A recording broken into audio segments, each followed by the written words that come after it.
Brandon coming at you guys with another video, and today we're gonna be putting in a couple things. We're gonna do this last, but we're gonna be putting in the intake spacer. I actually bought it from TJ because he parted out his car. Also putting in the glow shift oil temperature gauge and the sandwich plate, which is a big step because same thing that's gonna run the feed lines. So yeah, I'm gonna get right into it. What's it called? I already got my car jacked up and everything. I got the bumper off. I actually did notice today my radiator is cracked. Like, peep right here. Alright, it don't want to gush out right now, but you can see like the coolant all over the place. It cracked right here. I don't know, it's whatever. I already ordered a steel radiator. I mean, not steel, aluminum. So that's coming in. Let me know if you guys want to see a video for that, because I've already taken out this radiator before when I pulled the motor. I don't know if you guys want to see that or kind of just keep it to the performance stuff. I mean, it's gonna be an aluminum radiator, so it is for performance. But let me know if you guys want to see that or not. But yeah, you can see the coolant leaking right there. But yeah, I got this bucket. I'm about to take my oil filter. About to take the oil filter off and drain the oil from the filter housing, and then we're gonna get right to it. Put the Teflon tape on and get this sandwich plate on. So I'm gonna get this filter off real quick. Let's see. It's kind of hard to do with one hand. I really hope that this coolant doesn't mix in with the oil now, because it's literally right next to it. But let's see, come on. Shouldn't be too tight. There we go. It's coming loose. I'm trying to hold the oil because I'm not trying to do an oil change right now. My oil's actually pretty fresh. I think I did my oil change like not even 1,000 miles ago. So I'm putting this oil right back in, and I'm putting this filter right back on. So I'm trying to hold all the oil. Let's see.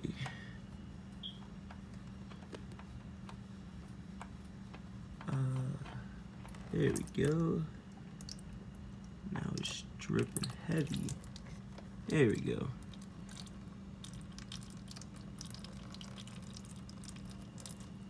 Alright, just gotta wait till this drains out. I'm gonna show you guys exactly how to do it in case you guys are eventually gonna do this to your car. Just gonna put this filter to the side. Alright, so leave the bucket right here. It's not gonna drain everything, just what's in the filter housing. Alright, so basically how it goes, where the filter screws in, you're basically twisting this onto the filter housing, and then the plate is just gonna squeeze right between. I actually gotta look at the instructions real quick and see which side goes which way. So yeah, I'm gonna look at the instructions real quick, get it on, and I'm gonna show you guys how it looks. Alright guys, so I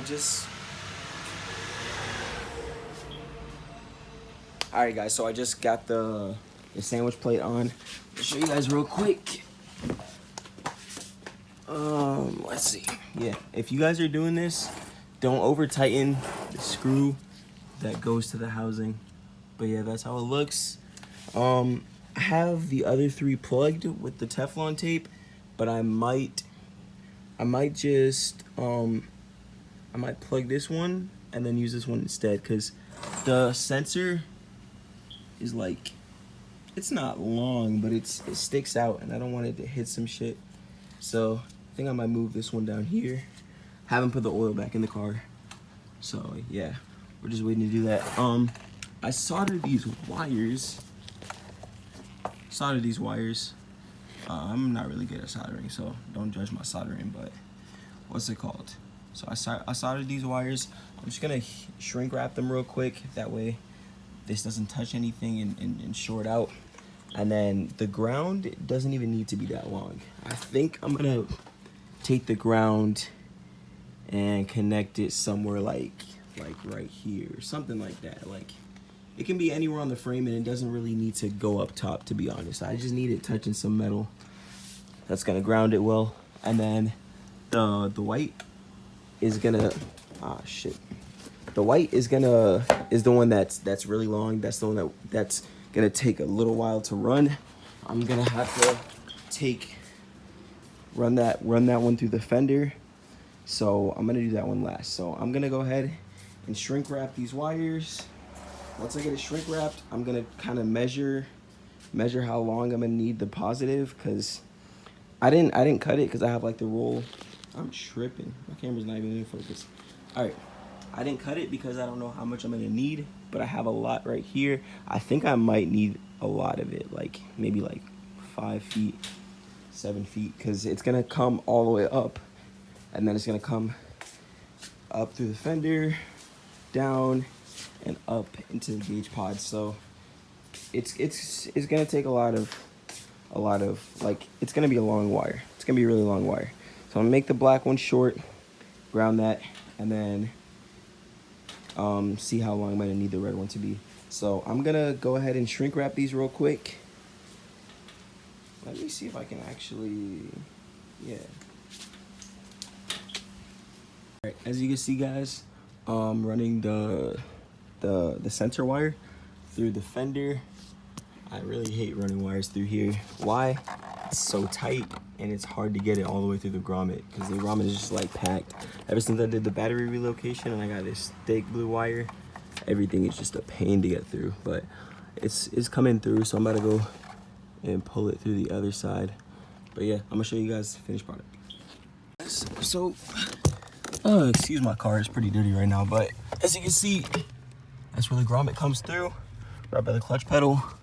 And then I'm gonna run it straight up, like basically, give me a second. I'll show you. All right, guys, so as you can see, I got it all the way through, and I have it coming out the top where the gauge is gonna be. So I gotta wire that up. Also gonna wire up the light bulb for the boost gauge. I didn't do that last time, so I'm gonna do it today. I'm pulling the wire all the way through because I basically like used all of my positive wire for this because I didn't know if it was gonna take the whole thing or not. So I'm gonna have to pull everything through, and then whatever I don't need, I'm gonna cut. So I'm gonna do that. Again, excuse my car. It's dirty right now.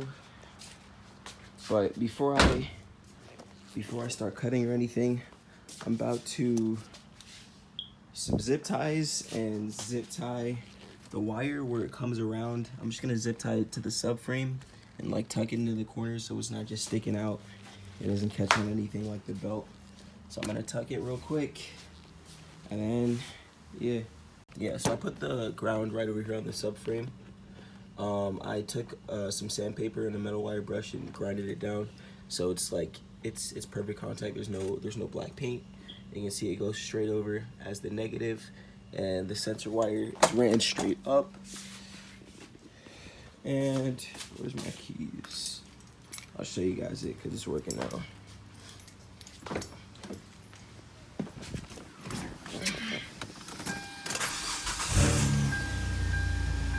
Yeah, so got the oil temp gauge working. One thing that I'm still having a problem with is it's not reading the temperature. So I'm thinking that the sensor might be broken or something like that. If you guys have the glow ship gauge as well, let me know. I put the red as the power wire, the black obviously is the ground, and the green wire goes to the red wire, which is the sensor wire that goes to the oil temp sensor. So if you guys have this same oil temp gauge, let me know how you guys got it working, because I have everything set up. I still didn't set up the headlight switch yet. I'm gonna do that. I probably won't do that till later, but I still haven't set up the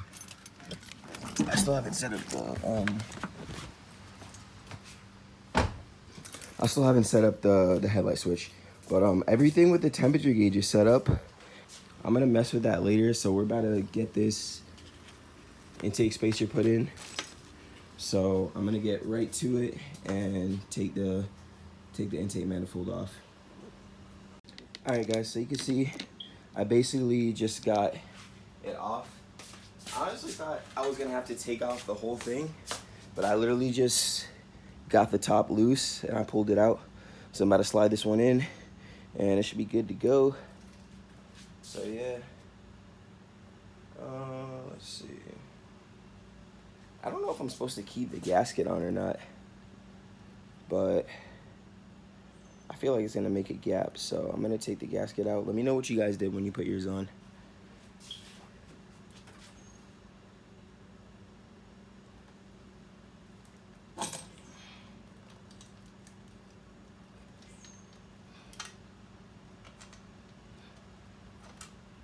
There we go.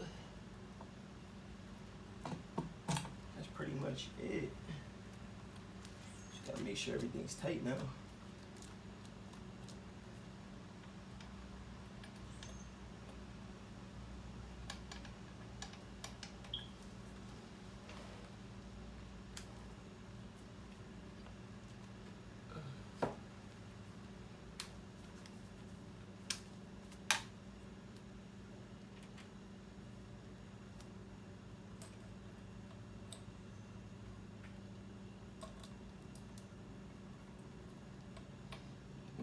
Not gonna lie, I've taken off the intake manifold a bunch of times now.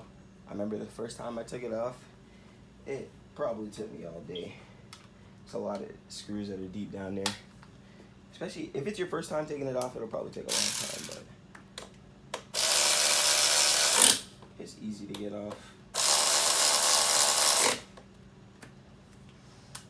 Just tighten everything and it should be good to go.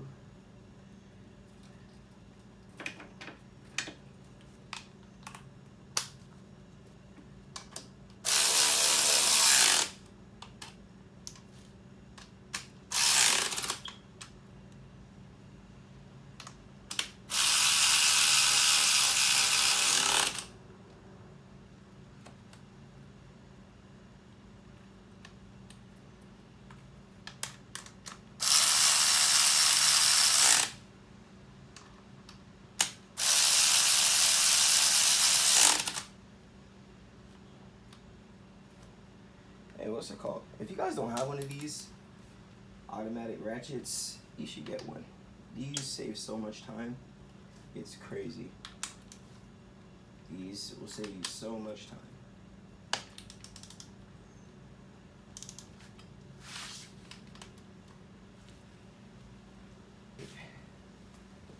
I just gotta get these two on the end.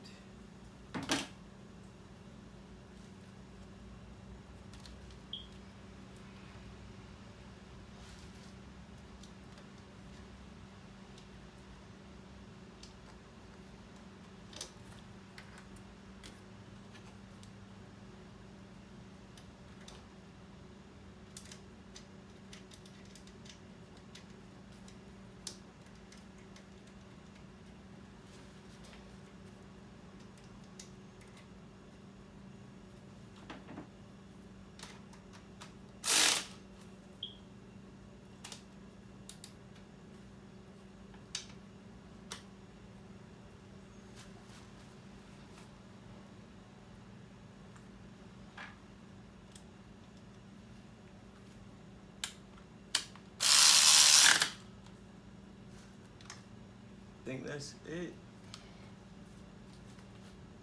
Time to start it up, see if we have any vacuum leaks. I'm still surprised by how fast we got that in. That was easy. All right, everything's good. Start it up.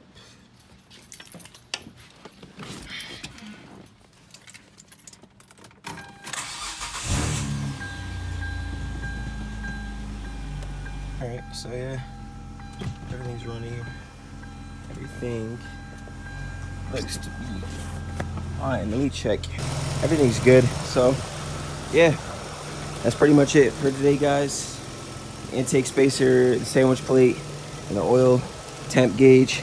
Like I said before, if you know why the temp gauge is not reading correctly, let me know down in the comments down below. I do appreciate you guys watching.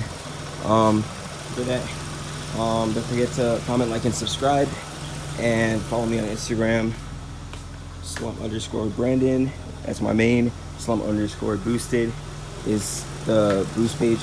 So yeah, thanks for watching.